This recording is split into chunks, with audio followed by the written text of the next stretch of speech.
Good afternoon. Today is the 10th of May and it's time for yet another very vague, not particularly interesting and probably quite boring vlog.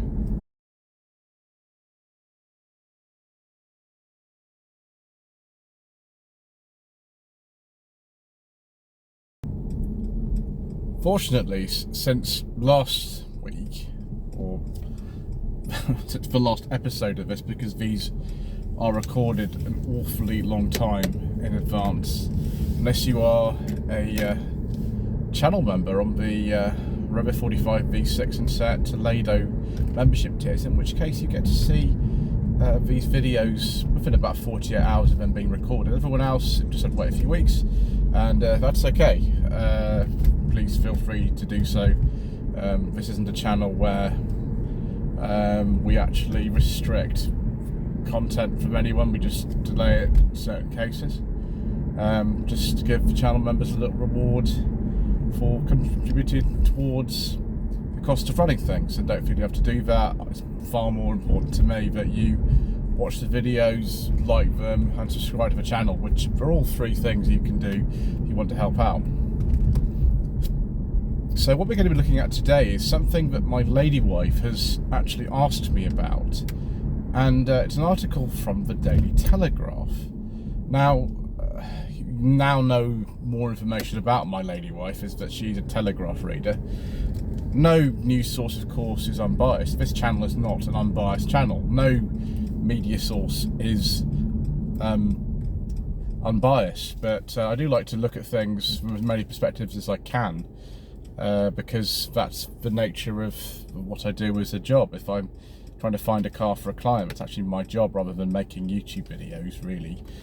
I want to be as open to possibilities as I can, rather than just projecting my opinion upon everyone, unless somebody asks for my opinion, in which case I shall give it to them. But this is a topic, actually, that many of you will have an opinion about. I certainly do. And some of you will not agree with what I say, and that's absolutely fine. If you get rude about things, then obviously the comments will be taken away. But you know, I don't think there are particularly hard and fast answers to some of this. But it's about the 2030 ban on pure combustion car sales in this country. Something we've talked about before. I think the first video we did on this was in 2021, I believe. It could even have been earlier than that, actually. But it's a very controversial thing. A lot of people are sort of saying that this just can't happen. We're just not ready for this sort of thing. And I think the Daily Telegraph writer, I will link to the article that my lady wife has sent me in the description below, also believes this, that we're just not going to be ready. We have 80 months apparently to get ready for this particular piece of legislation, and apparently we're not ready for it. But you know, do let me know if you agree with this. I won't be able to remember everything within the article because I'm driving, and you know, I could sit in my car like Mr. Hunt from Jeff Buys Cars does and sort of talk about this in a very animated way, but I prefer to do it like this, and I'll just cover some of the more salient points of it. You can read it if you've got an account. You have to register for an account to read a free article, or you can have a subscription. So if some of you just click on the link and it doesn't work, then that'll be why. But apparently there does seem to be a growing sense of opposition towards the unstoppable rise of electrification, as I've called it over many years now on this channel.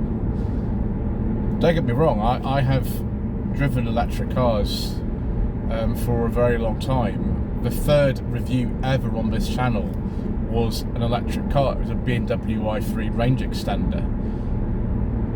We were one of the first channels actually to do a walk around of the brand new MG ZS EV in 2019 at the press launch of that car, where I was a guest on Planet Auto YouTube channel. we had a review of the first MG ZS EV car ever sold to a customer in this country in October 2019. I was probably amongst one of the first people outside of MG Motor UK to have a go in the MG4, which was in September 2022.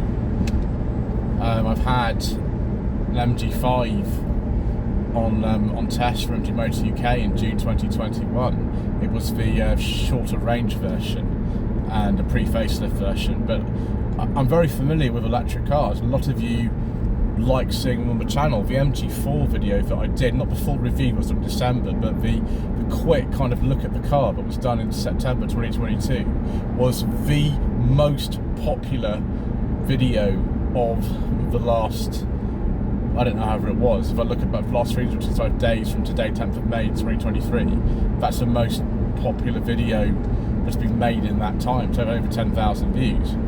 So I'm somebody who's familiar with these cars, and I understand why somebody would want an electric car. Mr. Jackson, who owned that BMW i3, who owned the MG ZS EV and still owns it, who owned the Peugeot Rifter, the e-Rifter I think it's called, the electric one that was on the channel in February 2022. He's a massive devotee of electric cars. He's had 4 of them. He's now got a right-hand drive electric a Rifter. The one that you saw on the channel was a left-hand drive one, a French specification one. So I'm familiar with lots of these, but I am driving a combustion car today. All the cars we have in the household, and we have 4 of them, they're all combustion cars. I have been tempted to get an electric car, but I haven't done it so far. And with figures like in the article quoting Forbes Media's survey saying that 64% of people say that ban on pure combustion cars in 2030 should be changed, should be, pushed back, and 42% of people, I think it is, saying that should be removed altogether. Then there is something up. Also, if you look at data from Auto Trader, it looks like that between January 2022 and today, new EV searches on Auto Trader have gone down by about 65%, I think it is. Obviously check in the article down below if you want the exact figures, but I've got some more to say about this as well. Oh, thanks BBC Radio Silent for introduction of my video. I source cars for private clients. That's actually what I do. I don't just make rubbish YouTube videos. That's what I do. That's actually my job. So I do have some insight on second-hand cars and their prices. Recently, I've just had so many people say to me, I cannot afford a new car. I'm not going to buy a car that's new to me. I don't mean a brand new one, a second-hand car that's new to them. I can't afford it. The prices are too high, and they are. The research suggests in the article that used car prices are up by about a third that they were, say, May 2021, which is when I really noticed them going up. In some cases, it's as high as 50%. So that means that if you were, for example, to buy a Ford Focus that was 5 years old, say a 1.6 Z-Tech, something like that, such things still exist, it might be a 1 litre or EcoBoom or something, in 2021, then now if you were to buy a 5-year-old Focus 1 litre EcoBoom Z-Tech, that car would cost you a third more. That's just a very simple example. There's many more, and something like a Toyota Auris Sports Tourer hybrid train would be about 50% more, I think, particularly in London. The numbers are dwindling of them. Some manufacturers are already saying that they're going to discontinue combustion cars. But some manufacturers have already done so. Obviously Tesla are an example of a brand that never has actually sold them. Somewhere like Norway, there was a facelift Red 45 there. In somewhere like Norway, of course, a lot of cars are already electric, and they have very big incentives to actually make them so. So we're in this place where inflation's at 10%. Electric cars cost on average £61,000 new, whereas combustion cars cost £29,000 new. So we've got higher demand for the combustion cars because the electric cars are more expensive. Electric used prices are sort of falling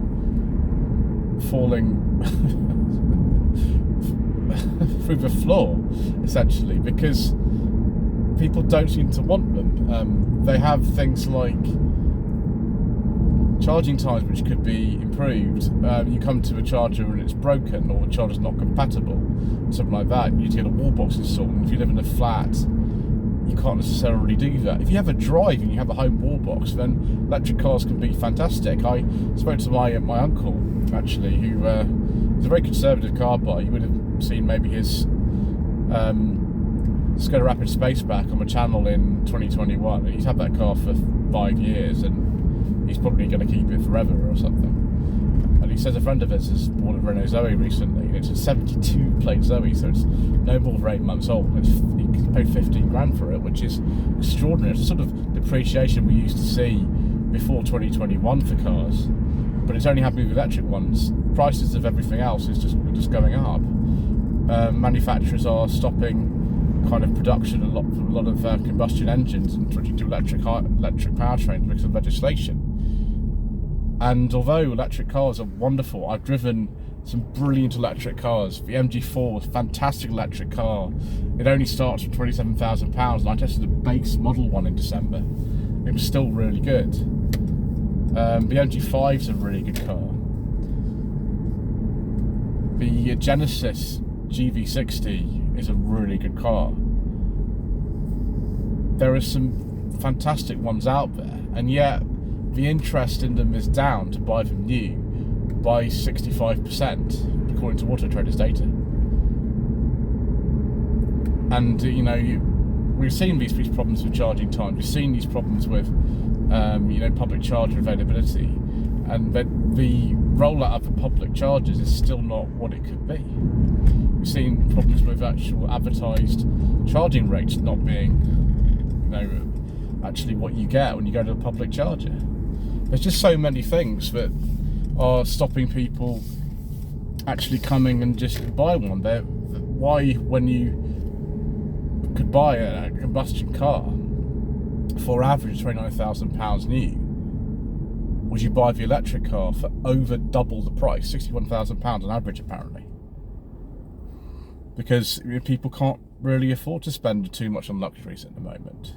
So we've got too many people chasing too much of a small supply of the cheaper cars, the petrol-powered super minis and things. And we see things like Volkswagen Polos and Ford Fiestas that are 8 years old, that are on an automatic gearbox, going for something like £10,000 on occasion, which is mad. So I think electric cars are a part of our future, absolutely part of our future. I've driven some fantastic ones, really great ones. My uncle's on his third Renault Zoe, for example. He's on his third one. So they're even part of actually our family, and yet there are some concerns about them. And maybe you can tell me in the comment section below, are these concerns justified? Anyway, thank you ever so much indeed once again for watching. Please don't forget to subscribe to the channel, like this video, comment below, and we shall see you again soon for more surprisingly controversial topics.